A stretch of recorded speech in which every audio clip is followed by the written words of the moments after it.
Last class में हम लोगों ने नॉन पैरामेट्रिक में क्या किया था कि जो है टेस्ट किया था गुडनेस ऑफ फिट का with the help of cares test, and then उसके बाद हम लोगों ने काई स्क्वायर टेस्ट का यूज किया था। सो अभी तक हम लोग क्या कर रहे थे कि डिस्ट्रीब्यूशन फंक्शन की टेस्टिंग कर रहे थे कि हमारा जो डिस्ट्रीब्यूशन फंक्शन है लाइक वो जो एफ एक्स जो है एफ नॉट एक्स के बराबर है कि नहीं है। अब नेक्स्ट टास्क है कि हम लोग जो है लोकेशन की टेस्टिंग करें। ठीक है, लोकेशन इन द सेंस हो सकता है कि हम लोग मीडियन की टेस्टिंग करें, हो सकता है जो है हमारा पीएच क्वांटाइल की टेस्टिंग करने की बात हो। ठीक है, तो साइन टेस्ट एक्चुअली हम लोग को लोकेशन की टेस्टिंग के लिए यूज होता है। ठीक है, तो बात आती है कि जो है प्रॉब्लम ऑफ लोकेशन है कि हमारा, पहले उसको देखते हैं एंड देन उसके बाद जो है साइन टेस्ट क्या होता है उसके बारे में डिस्कस करते हैं। ठीक है, जैसे हमारा क्या है, मान लेते हैं जो सैंपल है, लेट एक्साई जो है हमारा सैंपल है ऑफ साइज एन का, of xi be a random sample of size n, x1 x2 dot dot dot xn be random sample of size n from unknown distribution, कोई भी डिस्ट्रीब्यूशन से आ रहा है, from some unknown distribution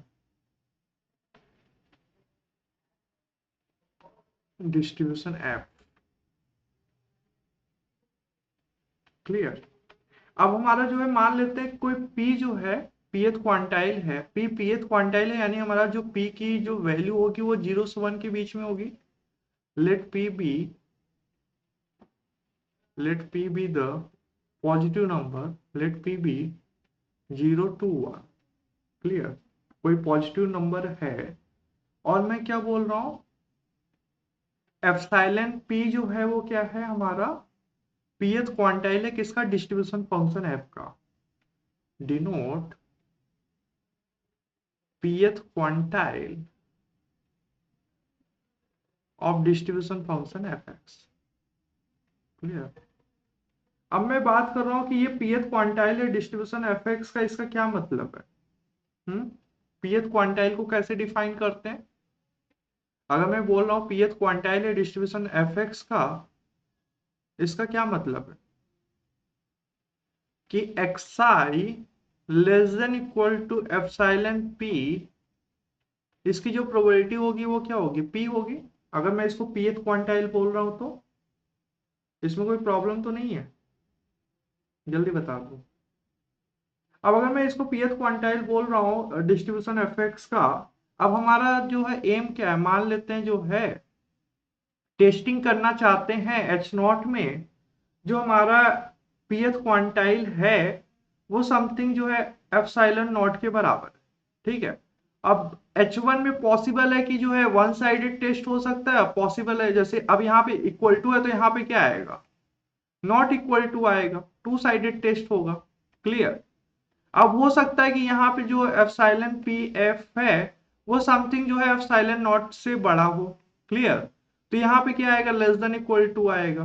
clear, अगर यहाँ पे less than है तो यहाँ पे greater than equal to type का होगा। क्लियर, हम लोग जो है जो एच नॉट में एज्यूम कर रहे हैं कि एप्सिलॉन नॉट हमारा जो क्या है pth क्वांटाइल है, तो इसका क्या मतलब है कि हम लोग जो है देखना चाहते हैं कि जो हमारा सैंपल है उसका pth क्वांटाइल एप्सिलॉन नॉट है कि नहीं, इसका हम लोग टेस्टिंग करना चाहते हैं। ठीक है, अगर एच नॉट में मैं बोल रहा हूँ कि जो pth क्वांटाइल है वो एप्सिलॉन नॉट से बड़ा है, इसकी टेस्टिंग करना चाहते हो, तो एच1 जो होगा क्या होगा, less than equal to type होगा। क्लियर, तो अभी तक हम लोग डिस्ट्रीब्यूशन फंक्शन की टेस्टिंग कर रहे थे, लेकिन अब हम लोग जो है क्या कर रहे हैं, pth क्वांटाइल की टेस्टिंग करना चाहते हैं। क्लियर, जैसे हमने क्या एग्जांपल लिया, मान लेते हैं जो सैंपल है कुछ इस टाइप का है, 2 4 6 7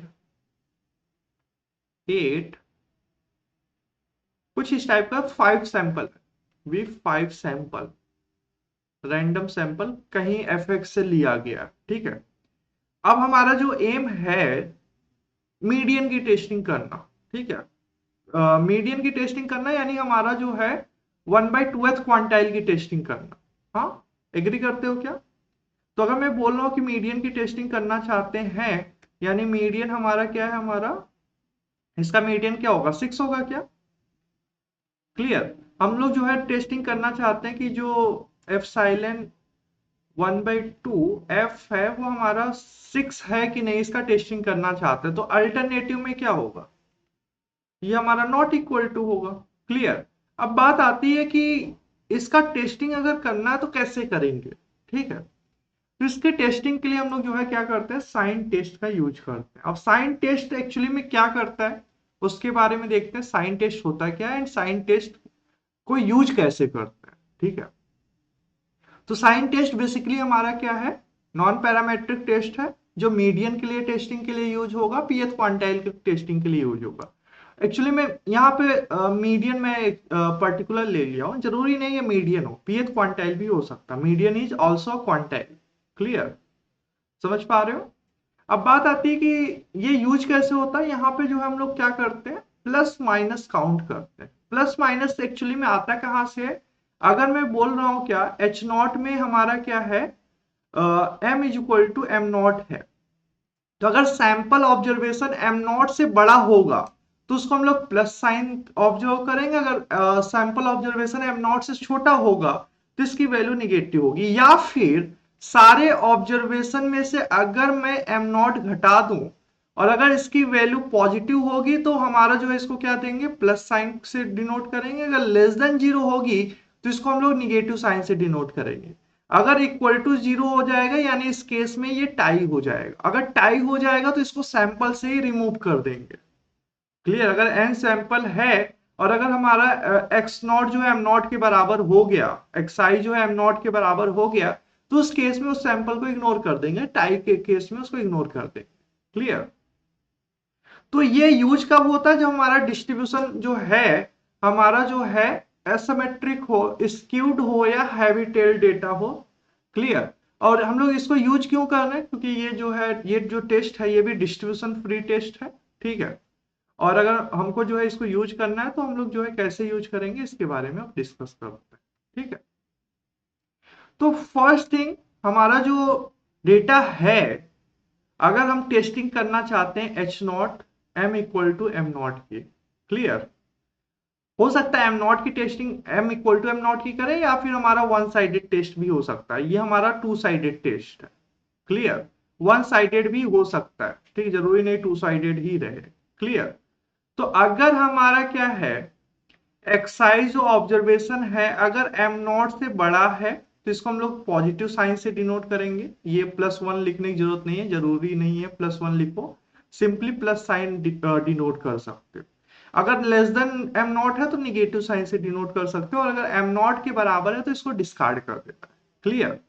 तो अब बात ये आती है क्या, जैसे हमारा टोटल एन सैंपल है, ठीक है, एन में से पॉसिबल है क्या, पॉसिबल है कि एन नॉट ऑब्जर्वेशन ऐसे हो जो M naught N N not observation ऐसे हो जो एम नॉट के बराबर, पॉसिबल है, बोलो। एन नॉट जो है वो एम नॉट के बराबर हो। क्लियर। एक्स आई की जो वैल्यू है वो एम नॉट के बराबर हो। हम लोग एज्यूम करके चल रहे हैं, मान लेते हैं एन नॉट ऑब्जर्वेशन ऐसे जो एक्स आई जो है एम नॉट के बराबर है, यानी मीडियन के बराबर हो जा रहा है। क्लियर। मीडियन की टेस्टिंग के लिए हम बात कर रहे हैं, आगे जो है डिस्कस करेंगे, पीएच क्वांटाइल के लिए भी डिस्कस करेंगे। अब पॉसिबल है एन नॉट की वैल्यू 0 भी हो जाए, पॉसिबल है 1 भी हो जाए, पॉसिबल है 2 भी हो जाए। क्लियर, समझ पा रहे हो क्या। तो अब बात यह आती है क्या, अगर एन में से एन नॉट ऑब्जर्वेशन जो है मीडियन के बराबर है तो हमारा इसको जो है डिस्कार्ड कर देना, इसको क्या कर देना, डिस्कार्ड कर देना। क्लियर। अगर डिस्कार्ड कर देंगे तो टोटल हमारे पास ऑब्जर्वेशन कितने बचेंगे, N minus N not observation बचेंगे। Clear. N minus N not observation बचेंगे। तो अगर N minus N not observation बच रहे हैं तो इसमें से पॉसिबल है कि जो है समथिंग, मान लेते हैं ए ऑब्जर्वेशन ऐसे हैं जो पॉजिटिव वाले हैं, हो सकता है ए माइनस ऐसे होंगे, मतलब कि समथिंग बी मान लेते हैं जो निगेटिव साइन वाले होंगे, और दोनों का सम जो है एन माइनस एन नॉट के बराबर होगा। क्लियर। अब बात यह आती है क्या, टोटल अगर हमारे पास, अब मान लो जो है कि जो है कोई भी एम नॉट के बराबर नहीं है। क्लियर। अगर हमारा कोई भी ऑब्जर्वेशन एम नॉट के बराबर नहीं है, क्लियर, यही टोटल n ऑब्जर्वेशन है। n में से जो है हम लोग बोल रहे हैं कि ए ऑब्जर्वेशन ऐसे हैं जो पॉजिटिव वाले हैं, बी ऑब्जर्वेशन ऐसे हैं निगेटिव वाले हैं। पॉसिबल है कि इसमें से कुछ जो है हमारा इक्वल टू वाले हों, उसको हम लोग को हटा देना सैंपल से। क्लियर? जब सैंपल से हटा रहे हो तो सैंपल साइज क्या हो जाएगा, कम हो जाएगा। एग्री करते हो? तो पहले तो हम लोग कंसीडर वही कर रहे हैं कि एम नॉट के बराबर नहीं है, X not equal to M naught. Clear? एक मिनट रुको।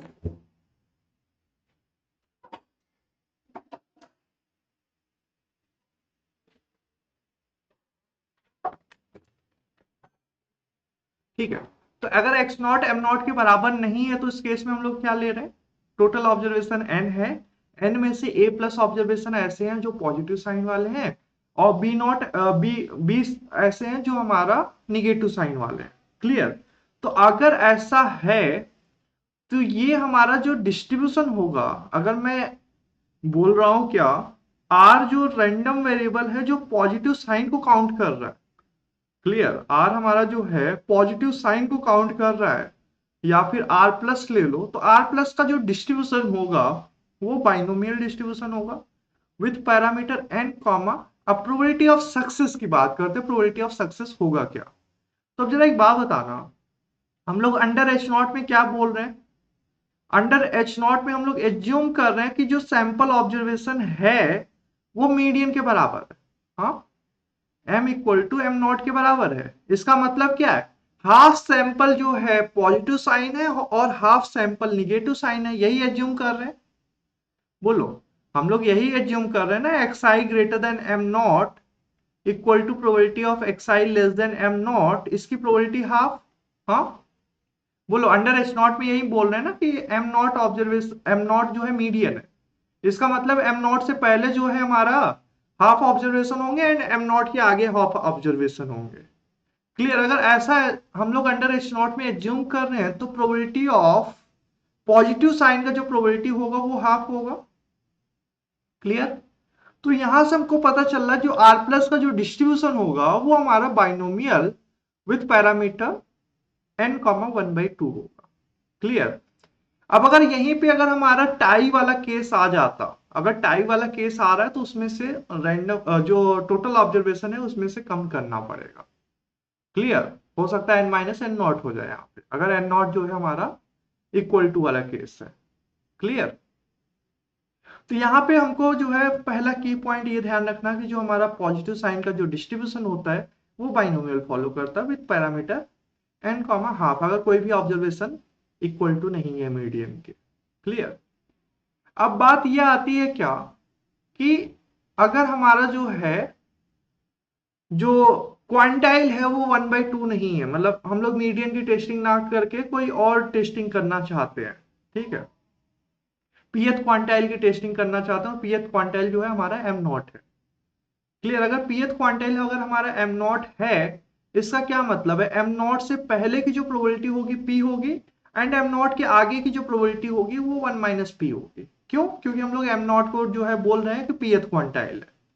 अगर पीएथ क्वांटाइल है यानी एम नॉट से पहले की प्रोबेबिलिटी पी है और एम नॉट के आगे प्रोबेबिलिटी 1 माइनस पी। तो अंडर एच नॉट जो डिस्ट्रीब्यूशन होगा आर प्लस का वो binomial N comma 1 minus P हो जाएगा। क्यों? आर प्लस का जो डिस्ट्रीब्यूशन है binomial N comma 1 minus P क्यों होगा, कोई बताएगा क्या? क्योंकि आर प्लस जो है वो डिनोट क्या कर रहा है, जो x I minus am not का जो ऑब्जर्वेशन का डिफरेंस है वो ग्रेटर देन 0 हो।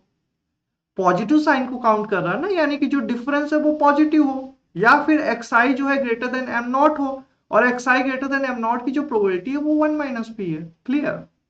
तो अगर पीएथ क्वांटाइल की बात करेंगे तो आर प्लस का जो डिस्ट्रीब्यूशन होगा binomial N comma 1 minus P होगा। क्लियर? अगर p की वैल्यू हाफ हो जाएगी तो बाइनोमियल n कॉमा 0.5 हो जाएगा, अगर p 0.75 है तो बाइनोमियल n कॉमा 0.25 हो जाएगा। क्लियर? समझ पा रहे हो क्या? अगर 0.25 हो जाएगा तो r प्लस का जो डिस्ट्रीब्यूशन होगा n कॉमा 0.75 हो जाएगा। अब बात आती है, ये चीज तो क्लियर है, ठीक है, कि अगर हमारा जो है साइन, पहले तो हमने देखा साइन टेस्ट क्या होता है, साइन टेस्ट जो है हमारा लोकेशन की टेस्टिंग के लिए है, एंड हम लोग स्पेशली मीडियन की बात कर रहे हैं। क्योंकि मोस्ट ऑफ द प्रॉब्लम जो है मीडियन पे बेस्ड रहता है। तो हमको क्या करना है, स्टेप कौन कौन से जो है इन्वॉल्व होंगे इसको सॉल्व करने के लिए। फर्स्ट स्टेप, हाइपोथेसिस किस टाइप का है पहले उसको हमको पता करना है। वन साइडेड है या टू साइडेड है, हो सकता है ये वाला हो सकता है एच नॉट में हो, जो मीडियन ऑफ एक्स है वो ग्रेटर देन एम नॉट है, तो यहाँ पे क्या हो जाएगा, लेस देन एम नॉट हो जाएगा। हो सकता है कि यहाँ पे लेस देन एम नॉट हो, तो उस केस में ग्रेटर देन एम नॉट हो जाएगा। क्लियर। तो तीनों केस कंसीडर करके चलेंगे। हमारा हाइपोथेसिस किस टाइप का है पहले ये पता करना है। स्टेप वन जो है हाइपोथेसिस को पहले हमको देखना है। स्टेप टू क्या है, साइन को हमको देखना है। साइन को देखना है, इसका क्या मतलब है, हमको पहले देखना है कि जो डिफरेंस है x I minus am not positive है, निगेटिव है या इक्वल टू है। अगर इक्वल टू है तो वो टाई वाला केस हो जाएगा, और टाई के केस में उसको डिस्कार्ड कर देना। क्लियर, समझ पा रहे हो। अगर हमारा टोटल नॉन टाइज ऑब्जर्वेशन कितने एन है, क्लियर, नॉन टाइज, अगर हमारा कुछ टाई वाले होंगे तो जो टोटल ऑब्जर्वेशन होगा वो एन से बड़ा होगा। क्लियर। तो हम लोग कंसीडर कर रहे हैं एन जो है नॉन टाइज ऑब्जर्वेशन है, और आर प्लस जो है वो डिनोट कर रहा है कि पॉजिटिव साइन को, एक्स आई जो है एम नॉट से बड़ा है, तो आर प्लस का जो डिस्ट्रीब्यूशन होगा वो बाइनोमियल एन कॉमा क्यू होगा। अगर क्यू की वैल्यू हाफ हो गई तो मीडियन की टेस्ट करेंगे, और क्यू की वैल्यू अगर हमारा जो है हाफ नहीं है यानी नॉन मीडियन की टेस्टिंग करनी है, यानी पीएथ क्वांटाइल की टेस्टिंग करनी है, तो एन कॉमा क्यू हो जाएगा। क्लियर। पहले तो हमको क्या करना है, हाइपोथेसिस डिफाइन करना, फिर हमको काउंट करना है कि जो पॉजिटिव साइन कितना है, निगेटिव साइन कितना है, एंड देन आर प्लस का डिस्ट्रीब्यूशन देखना कि आर प्लस का डिस्ट्रीब्यूशन क्या आ रहा है। देन हमको क्या करना, पी वैल्यू फाइंड करना। पी वैल्यू का यूज करके हम लोग जो है देखेंगे कि हम हाइपोथेसिस को एक्सेप्ट कर रहे हैं या रिजेक्ट कर रहे हैं, या क्रिटिकल रीजन का यूज करके हम लोग देखेंगे हाइपोथेसिस एक्सेप्ट होगा या रिजेक्ट होगा। क्लियर, समझ में आया क्या। अब बात आती है क्या, अगर हमारा हाइपोथेसिस कुछ इस टाइप का है।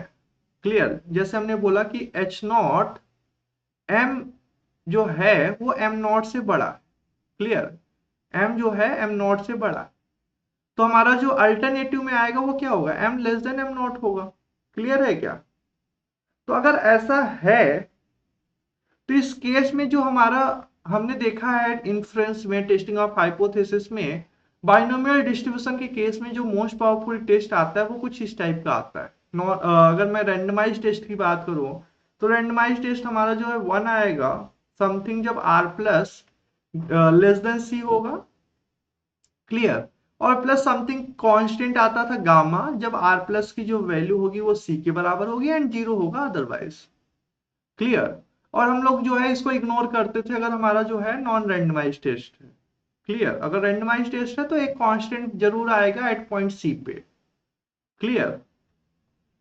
तो अगर मैं बात करूं रैंडमाइज टेस्ट की, तो अगर टू साइडेड है तो टू साइडेड में क्या होगा, अगर टू साइडेड है तो हम लोग जो है क्या करेंगे, अपर और लोअर दोनों प्रोबेबिलिटी को सॉल्व करेंगे। मतलब हमारा जो है उस केस में क्या होगा, दो कांस्टेंट ढूंढना पड़ेगा, एक C1 एक C2, C1 से पहले एंड C1, मतलब वहां पे हमारा जो है देखो अगर नॉट इक्वल टू है तो ग्रेटर देन लेस देन दोनों टाइप का आएगा। अगर वन साइडेड हो तो उसके लिए मोस्ट पावरफुल टेस्ट देखना इजी रहता है। क्लियर। तो ये जो हमारा रैंडमाइजेशन टेस्ट लिखा हुआ है ये वन साइडेड के लिए लिखा हुआ है, और ये कौन से वाले टाइप का है, जब हमारा H1 जो है ग्रेटर देन टाइप है, M greater than M naught है, क्योंकि most powerful test greater than form में, इसका मतलब जो है हाइपोथेसिस H1 में ग्रेटर देन टाइप का होगा। क्लियर, समझ पा रहे हो क्या। अब बात आती है कि सर क्वेश्चन कैसे करेंगे, तो चलो अब क्वेश्चन की तरफ बढ़ते हैं आगे। क्वेश्चन को कैसे अप्लाई करेंगे जब हमको साइन टेस्ट की बात की जाएगी। ठीक है, तो यहाँ पे 12 ऑब्जर्वेशन जो है हमको दिया हुआ है, बोल रहा है क्या, मीडियन 6 है, और H1 में बोला कि मीडियन 6 नहीं है, इसका हमको क्या करना है, टेस्ट करना है। क्लियर, तो अगर इसका टेस्ट करना है तो कैसे करेंगे इसको देखते हैं। तो पहला स्टेप क्या है हमको इसको सॉल्व करने के लिए, बोलो पहला स्टेप क्या था इसको सॉल्व करने के लिए, हाइपोथेसिस डिफाइन करना। तो हाइपोथेसिस ऑलरेडी हमको डिफाइन किया हुआ है कि जो m है वो 6 है, और H1 में हमको दिया हुआ है m नॉट इक्वल टू 6 है। क्लियर, तो अगर इसको सॉल्व करना है तो हम कैसे करेंगे बताओ। पहला स्टेप तो क्लियर हो गया, ठीक है, दूसरा स्टेप हमको जो है काउंट करना है पॉजिटिव साइन कितने हैं। ठीक है, तो अगर पॉजिटिव साइन की बात करें तो पॉजिटिव साइन कितने हैं बताओ। तो पॉजिटिव साइन काउंट करना है तो हमको सारे ऑब्जर्वेशन में से 6 घटा देना है। तो पहला वाला जो है क्या हो जा रहा है, 0 हो जा रहा है। फिर क्या हो रहा है, एक्साई में से 6 को हटाएंगे तो निगेटिव साइन आ रहा है। क्लियर। 9 माइनस 6 करेंगे तो क्या आ रहा है, पॉजिटिव साइन आ रहा है। 3 माइनस 6 करेंगे तो निगेटिव साइन आ रहा है। 8 माइनस 6 करेंगे तो क्या आएगा, पॉजिटिव साइन आएगा। 5 माइनस 6 करेंगे तो निगेटिव साइन आएगा। 7 माइनस 6 करेंगे तो पॉजिटिव साइन आएगा। 10 माइनस 6 करेंगे पॉजिटिव साइन। 6 माइनस 6 0 हो जाएगा। 4 माइनस 6 निगेटिव साइन हो जाएगा। 9 माइनस 6 पॉजिटिव साइन हो जाएगा। 11 माइनस 6 पॉजिटिव साइन हो जाएगा। क्लियर है क्या, जल्दी बता दो। तो हम लोग यहां से क्या ऑब्जर्व कर पा रहे हैं कि 2 ऑब्जर्वेशन ऐसे हैं जो टाई हो रहे हैं। क्लियर, यानी एन नॉट जो है 2 है जो टाई हो जा रहा है। टाई हो जा रहा है इसका मतलब जो है हमारा जो टोटल ऑब्जर्वेशन जो बचेगा नॉन टाई ऑब्जर्वेशन वो कितने होंगे, नॉन टाई ऑब्जर्वेशन कितने होंगे, 10 हो जाएंगे। क्लियर। अब अगर मैं नॉन टाई ऑब्जर्वेशन की बात करूं 10 है, और अगर मैं पॉजिटिव साइन ऑब्जर्वेशन की बात करूं यानी आर प्लस की बात करूं तो आर प्लस कितना है, 6 है। आर माइनस की बात करूं तो आर माइनस 6, आर माइनस कितना है, 4 केस है। क्लियर है क्या। तो अगर मैं आर प्लस की डिस्ट्रीब्यूशन की बात करूं तो आर प्लस का जो डिस्ट्रीब्यूशन होगा वो बाइनोमियल विथ पैरामीटर क्या हो जाएगा, नॉन टाई ऑब्जर्वेशन 10 कॉमा 1/2। क्यों, क्योंकि हम लोग मीडियन की टेस्टिंग कर रहे हैं। देखो मीडियन की टेस्टिंग कर रहे हैं, तो मीडियन की टेस्टिंग कर रहे हैं तो जो प्रोबेबिलिटी ऑफ सक्सेस होगा वो क्या हो जाएगा, 1/2 हो जाएगा। अब बताएं अगर मैं जो है इसका पी वैल्यू देखना चाहता हूं, क्योंकि अब हमारा जो है आर प्लस का डिस्ट्रीब्यूशन पता चल गया, तो अब हम लोग जो है क्या करेंगे, एक तो जो है पी वैल्यू निकालेंगे एंड देन हम लोग जो है देखेंगे कि जो डिसीजन को एक्सेप्ट करना है या रिजेक्ट करना है। हाँ बताओ, पी वैल्यू से हम लोग जो है कंक्लूजन निकाल सकते हैं एक्सेप्ट होगा या रिजेक्ट होगा, जल्दी बता दो। तो पी वैल्यू हमारा क्या होता है बताओ। पी वैल्यू अगर हमको कैलकुलेट करना है तो हम लोग देख पा रहे हैं क्या, क्या देखना पड़ेगा, टेस्ट स्टैटिस्टिक की ऑब्जर्व वैल्यू से बड़ी प्रोबेबिलिटी। क्लियर, यानी 6 से बड़ी प्रोबेबिलिटी। अब ये हमारा 2 साइडेड है तो इसको 2 से मल्टीप्लाई करना पड़ेगा। हाँ, क्योंकि हमारा 2 साइडेड केस है ना, 1 साइडेड तो है नहीं। देखो m जो है not equal to m naught है, सही है कि नहीं सही है। तो अगर मेरे को जो है अब दिमाग में आ रहा होगा सर ये सिमेट्रिकल नहीं है, सिमेट्रिकल के केस में 2 से मल्टीप्लाई करते हैं। तो बाइनोमियल डिस्ट्रीब्यूशन अगर हमारा जो है पी हाफ होता है तो सिमेट्रिकल डिस्ट्रीब्यूशन होता है ना, होता ही नहीं होता है, तो इसलिए 2 से मल्टीप्लाई कर सकते हैं। क्लियर। तो अगर r प्लस ग्रेटर देन 6 की ग्रेटर देन इक्वल टू 6 की अगर हमको प्रोबेबिलिटी चाहिए तो देखो यहाँ पे हमारे पास 2 चॉइस है, एक तो जो है डायरेक्ट कैलकुलेट करें, दूसरा हमारे पास जो है होता है क्या, इसके टेबल हमको दिया होता है। क्लियर, टेबल टेबल की वैल्यू देखते कैसे हैं ये दिखा देते हैं, बाइनोमियल टेबल। तो बाइनोमियल टेबल में हमको जो है वहां पे वैल्यू दिया होता है, हो सकता है तुम्हें जो है एग्जाम में वैल्यू दे दिया जाए, अगर एन लार्ज है तो वो कैलकुलेट करना डिफिकल्ट हो जाता है ना। जैसे हमारा क्या है देखो, यहाँ पे जो है हमको प्रोबेबिलिटी कैलकुलेट करनी तो क्या करना पड़ेगा, 1/2 की पावर 10 और हमारा क्या होगा 10c6 plus 10c7 plus 10c8 plus 10c9 plus 10c10। हो सकता है इजी हो यहाँ पे, लेकिन अगर हमारा एन लार्ज हो जाए, ठीक है, मान लो 15-20 हो जाए तो ये डिफिकल्ट हो जाएगा। क्लियर। तो यहाँ पे जो है बाइनोमियल का टेबल दिया होता है, ठीक है। अब बाइनोमियल का टेबल देखते कैसे हैं, यहाँ पे एन है, यहाँ पे जो है पी के फॉर्म में दिया हुआ है, ठीक है। तो जैसे हमको जो है एन इक्वल टू 10 के लिए देखना है। क्लियर, एन इक्वल टू 10 के लिए देखना है तो हमको देखो क्या दिया हुआ है, अगर p 0.01 है तो लेस देन इक्वल टू 0 की प्रोबेबिलिटी ये दिया हुआ है। क्लियर, अगर हमारा बाइनोमियल 10, 0.01 फॉलो कर रहा है और अगर हमको प्रोबेबिलिटी चाहिए x less than equal to 0 की, तो प्रोबेबिलिटी क्या है 0.9044। क्लियर। अब अगर हमको जो है प्रोबेबिलिटी कैलकुलेट करना है, मान लो probability of x less than equal to 1 चाहिए, तो x less than equal to 1 क्या हो जाएगा, 0.914। क्लियर है। अगर हमको जो है probability of x less then 2 चाहिए, तो हमको जो है क्या दिया हुआ है, x less than equal to 2 की प्रोबेबिलिटी क्या है हमारा, 0.042। सही है क्या, बताओ। ऐसे x less than equal to 3 की प्रोबेबिलिटी देखेंगे तो 0.01। अब इसके आगे किस लिए नहीं दिया है, क्योंकि प्रोबेबिलिटी बहुत स्मॉल होती जा रही है। क्लियर। अब अगर हमारा p 0.05 हो जाए तो less than equal to 0 probability ये है, लेस देन इक्वल टू 1 की प्रोबेबिलिटी ये है, लेस देन इक्वल टू 2 की प्रोबेबिलिटी ये है। लेकिन हमारा क्या है, प्रोबेबिलिटी p जो है 0.5 है, 0.5 है, यानी ये वाला कॉलम देखना है। क्लियर, ये वाला कॉलम देखना है हमको। तो देखो x less than equal to 0 की जो प्रोबेबिलिटी है वो क्या दिया जा रहा है, 0.0010। x less than equal to 1 की प्रोबेबिलिटी क्या है, 0.0098। x less than equal to 2 की प्रोबेबिलिटी 0.0439। क्लियर। ऐसे अगर हमको x less than equal to 6 की प्रोबेबिलिटी देखना है, तो लेस देन इक्वल टू 6 कहां पे है, ये वाला। Clear. x less than equal to 6 की जो प्रोबेबिलिटी आ रही है वो क्या आ रही है, 0.2051। सही है क्या, बोलो। तो अगर हमको लेस देन इक्वल टू 6 की प्रोबेबिलिटी अगर हमको दिया हुआ है, तो मैं यहां से क्या जो है ग्रेटर देन की निकाल सकता हूं, जल्दी बता दो। ग्रेटर देन की निकाल सकता हूं, बोल भी दो यार, निकाल सकता हूं नहीं निकाल सकता हूं, निकाल सकता हूं ना, या फिर जो हम लोग डायरेक्ट निकाल सकते हैं। ठीक है, कैसे निकालना चाहते हो बताओ, डायरेक्ट निकालना चाहते हो या कैसे करना चाहते हो, जैसे भी करना चाहो कर सकते हो। ठीक है, टेबल से भी निकाल सकते हो एंड जो है डायरेक्ट भी कैलकुलेट कर सकते हो। समझ में आया क्या, बोलो, समझ में आया कि नहीं आया। आई थिंक ये टेबल जो है इक्वल टू पॉइंट की प्रोबेबिलिटी का दे रहा है। जरा इसकी वैल्यू कैलकुलेट करके बताना, आर प्लस इक्वल टू 6 की, यानी अगर मैं इसकी वैल्यू निकालना चाहता हूँ 10c6, 10c6 की वैल्यू कितनी होगी बताओ, 10c6 डिवाइडेड बाई 2 की पावर 10। अगर इसकी वैल्यू निकाल देंगे तो कितनी आ रही, जरा कैलकुलेट करके कोई बताएगा क्या।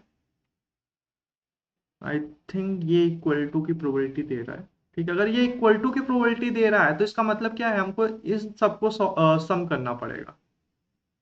क्लियर, 6 7 8 9 10 इन सबको सम करना पड़ेगा। क्लियर। तो ये टेबल किस टाइप का, ये जो है बताया नहीं है। अच्छा, this table shows the x success in an independent trial with probability of success is P. अच्छा, बाइनोमियल प्रोबेबिलिटी डिस्ट्रीब्यूशन टेबल है, यानी हर एक पॉइंट की प्रोबेबिलिटी दिया हुआ है। क्लियर, क्यूमुलेटिव प्रोबेबिलिटी नहीं है। क्लियर, तो यानी ये हमारा जो है वो एट पॉइंट की प्रोबेबिलिटी है। मैं सोचा था कि ये क्यूमुलेटिव प्रोबेबिलिटी होगा, ठीक है, ये गलत है। ठीक है, एट पॉइंट की प्रोबेबिलिटी है। क्लियर, इसका मतलब क्या है, ये जो फर्स्ट प्रोबेबिलिटी है यहाँ पे वो जो है 0 की प्रोबेबिलिटी है, ये 1 की प्रोबेबिलिटी है, ये 2 की, ये 3 4 5 6 इस टाइप से सबकी प्रोबेबिलिटी दिया हुआ है। तो अगर हमको r प्लस ग्रेटर देन 6 की प्रोबेबिलिटी चाहिए तो इन सबको सम करना पड़ेगा। तो इन सबको सम करेंगे तो कितना हो रहा है, देखो जरा, 0.3 0.3536 समथिंग, 0.3 से बड़ा आ रहा है। क्लियर, 0.35 समथिंग होगा। ठीक है, तो अगर r प्लस की वैल्यू जो है 0.3 समथिंग है, तो 2 टाइम करेंगे तो इसकी जो वैल्यू होगी वो 0.7 के अराउंड होगी। क्लियर। तो अगर ये वैल्यू 0.7 के अराउंड है, यानी p वैल्यू हमारा 0.7 के अप्रॉक्स है। अगर p वैल्यू 0.7 के अप्रॉक्स है और अल्फा 0.05 है, तो हमारा टेस्ट एक्सेप्ट होगा या रिजेक्ट होगा बताओ। अगर हमारा p value greater then alpha है तो उस केस में टेस्ट एक्सेप्ट होगा या रिजेक्ट होगा। हाँ, फेल टू रिजेक्ट। हाँ, क्लियर है क्या, अगर p वैल्यू अल्फा से बड़ा है तो वो फेल टू रिजेक्ट होगा, यानी एक्सेप्ट हो जाएगा। क्लियर, अगर p value less than alpha होता तो उस केस में हम लोग जो है क्या कर देते, रिजेक्ट कर देते। समझ पा रहे हो। तो हमने क्या देखा, पहले हमने देखा कि हाइपोथेसिस कैसा है, देन उसके बाद हम लोगों ने क्या देखा, प्लस साइन माइनस साइन देखा, देन उसके बाद जो है डिस्ट्रीब्यूशन देखा, देन हमने पी वैल्यू निकाल के कंक्लूजन निकाला। क्लियर? चलो नेक्स्ट क्वेश्चन देखो, नेक्स्ट क्वेश्चन क्या है, इसको ट्राई करो।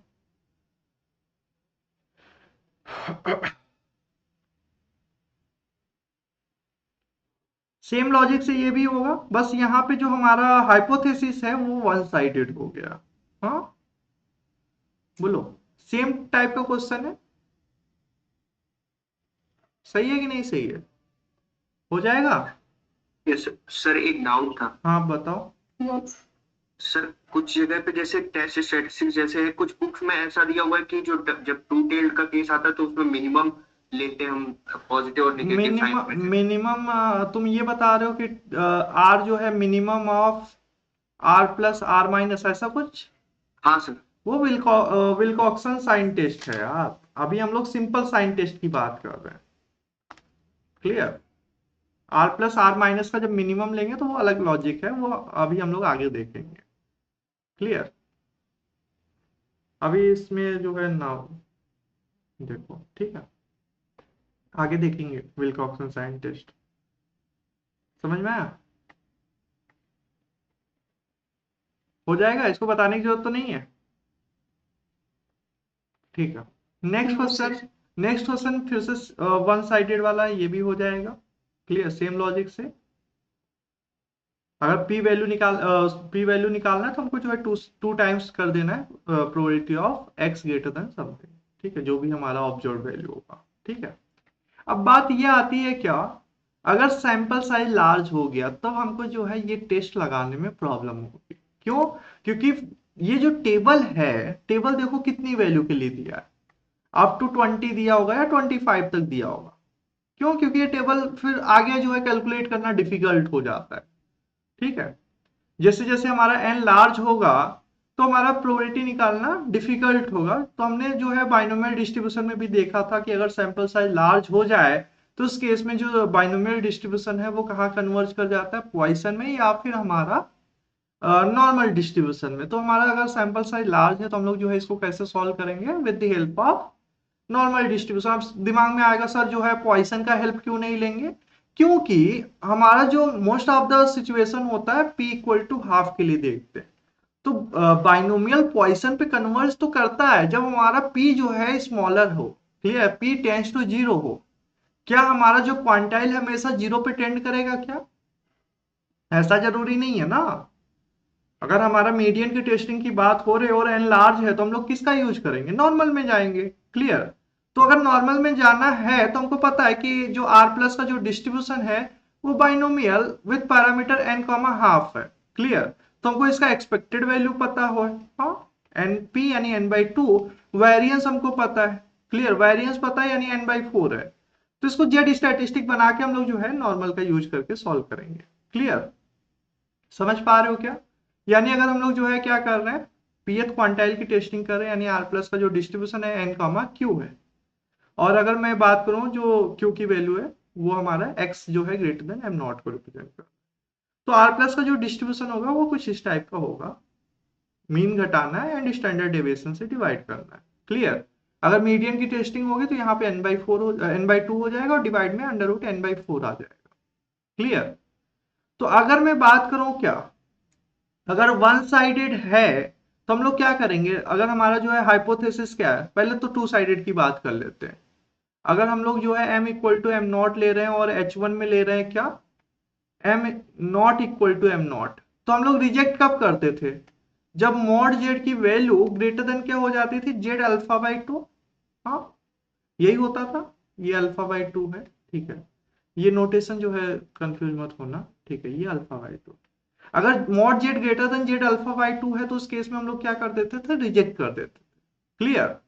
और अगर हमारा हाइपोथेसिस क्या है, राइट टेल है, यानी कि अगर हमारा m greater than m naught है तो जेड ग्रेटर देन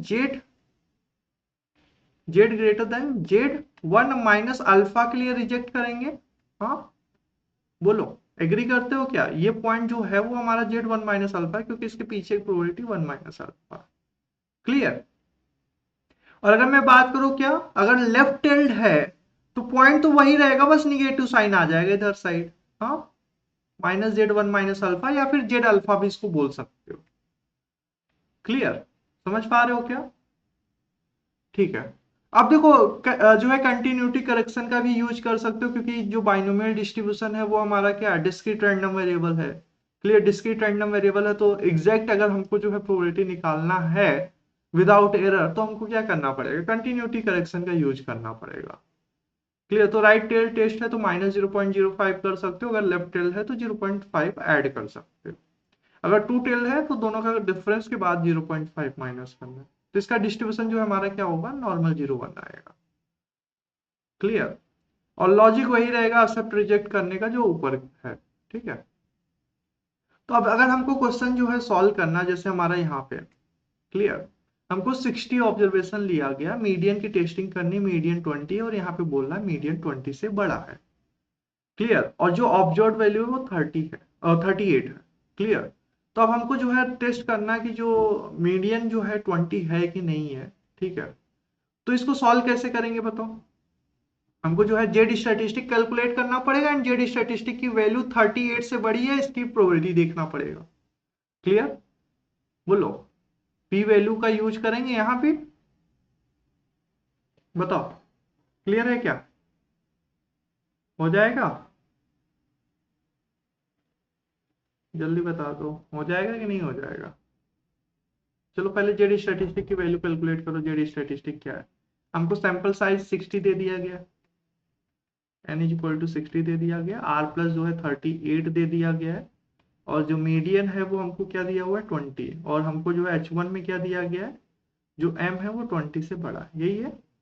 ठीक है, यानी r प्लस का जो डिस्ट्रीब्यूशन है वो हमारा binomial with parameter 60 comma half follow कर रहा है। क्लियर, तो यानी जो जेड स्टैटिस्टिक होगा वो क्या हो जाएगा, आर प्लस माइनस का म्यू माइनस का 0.5 डिवाइडेड बाई सिग्मा, यानी आर प्लस यानी 38 माइनस का म्यू, म्यू कितना हो जाएगा 60 इंटू 1/2 यानी 30 माइनस का 0.5 डिवाइडेड बाई सिग्मा क्या हो जाएगा 60 इंटू 1/2 इंटू 1/2 यानी 15 का अंडर रूट हो जाएगा क्या, बोलो क्या होगा, अंडर रूट 15। अब अगर इसकी वैल्यू निकालना चाहते हो तो इसकी वैल्यू कोई बता सकता है कितना आ रहा है,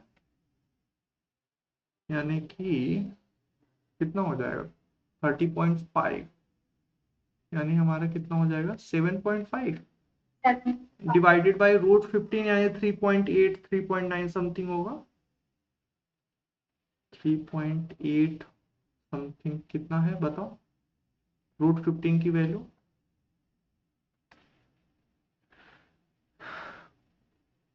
ओके, तो ओवरऑल वैल्यू कितनी आ रही है 0.19 समथिंग, क्योंकि 750 डिवाइडेड बाई 387 कितना आ रहा है 1.9। अच्छा 1.9 1.9 आगे 3 ओके। तो अगर मैं बात करूं क्या, राइट टेल में हमको जो है 5% भी वैल्यू देखनी है ना। क्लियर, तो 5% भी वैल्यू जब देखेंगे यानी इसके पीछे की जो प्रोबेबिलिटी है 95% है। क्लियर, यानी अगर 5% पे वन टेल में अगर वैल्यू देखेंगे तो ये पॉइंट कौन सा होगा 1.645। हाँ, बोलो, प्रोबेबिलिटी ऑफ 1.645 से पीछे प्रोबेबिलिटी 0.95। क्लियर, इसके आगे की प्रोबेबिलिटी क्या होगी 0.05, यानी जो क्रिटिकल वैल्यू है वो 1.645 है।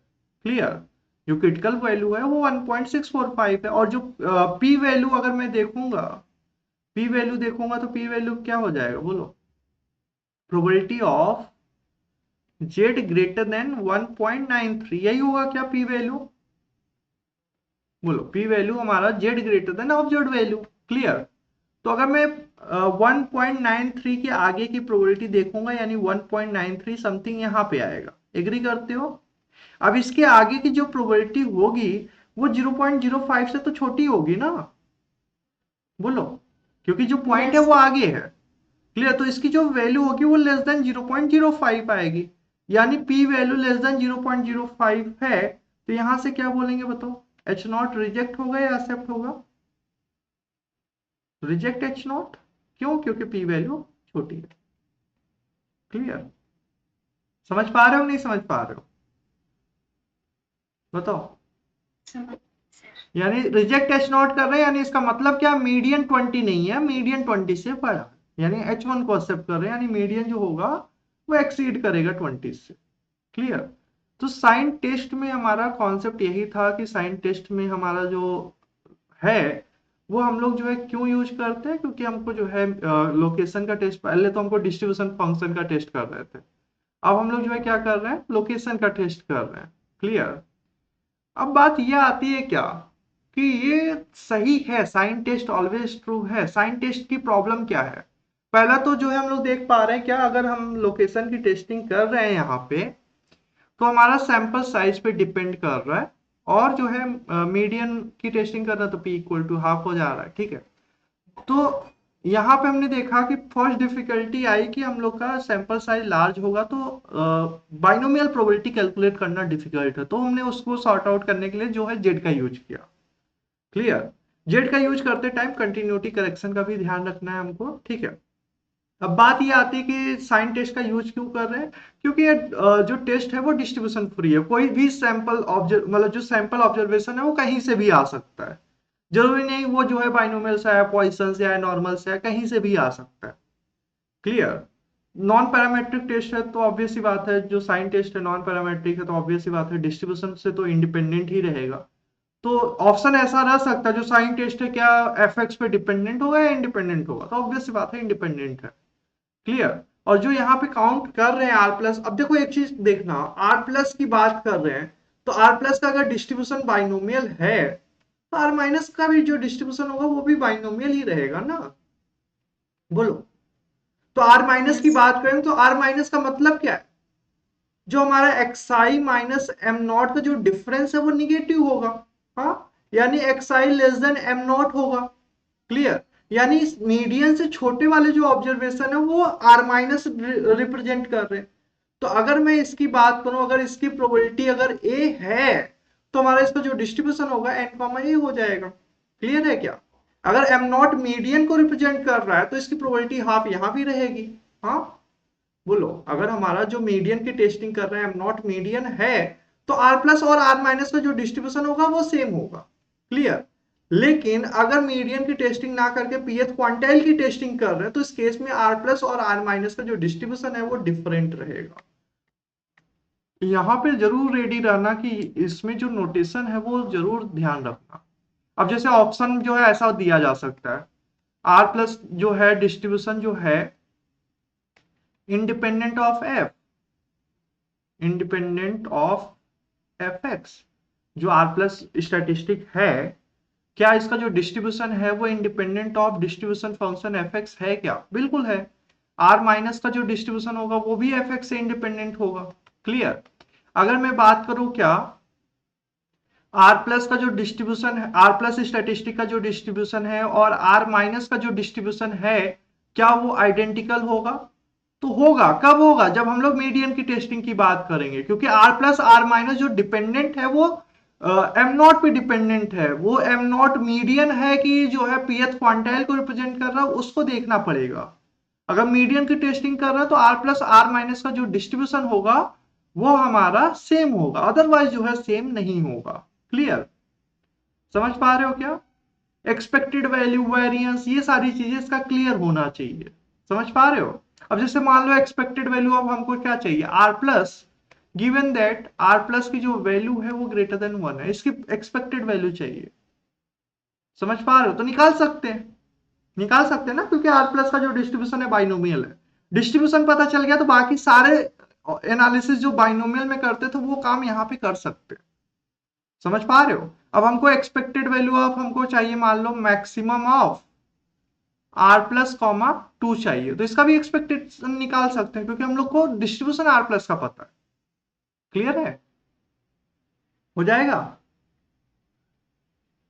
तो साइन टेस्ट क्लियर हुआ। साइन टेस्ट क्या है? साइन टेस्ट का जो स्टैटिस्टिक है वो क्या है? डिस्ट्रीब्यूशन की हेल्प से जो है कैसे चेक करना है। हाँ, क्लियर है क्या? Yes sir. ठीक है। तो नेक्स्ट क्लास में हम लोग जो है साइन टेस्ट पे और कॉन्सेप्ट को थोड़ा सा देखेंगे, लाइक एक दो प्रॉब्लम और डिफरेंट टाइप का करेंगे, एंड देन उसके बाद हम लोग जो है विल्कॉक्सन साइन टेस्ट पे जाएंगे। क्लियर? एंड देखेंगे वहां पे क्या जो है डिफरेंट है साइन टेस्ट है, क्योंकि जो हमारा साइन टेस्ट है वो बेसिक कॉन्सेप्ट है लोकेशन टेस्टिंग का। क्लियर? विल्कॉक्सन ने इसको थोड़ा सा मॉडिफाई किया है। क्लियर? वो कैसे मॉडिफाई किया वो नेक्स्ट क्लास में हम लोग देखेंगे। ठीक है।